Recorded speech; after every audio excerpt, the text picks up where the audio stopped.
«Эхо Москвы» в Уфе и ProUFU.ru представляет рубрику «Говорим по-башкирски». 66. 66. 66 человек. 66 кеше. 66 человек. 66 кеше.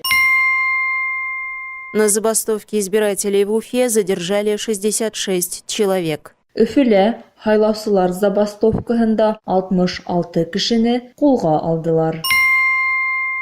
На забастовке избирателей в Уфе задержали 66 человек. Өфіле хайлаусылар забастовкаһында 66 кешене кулга алдылар.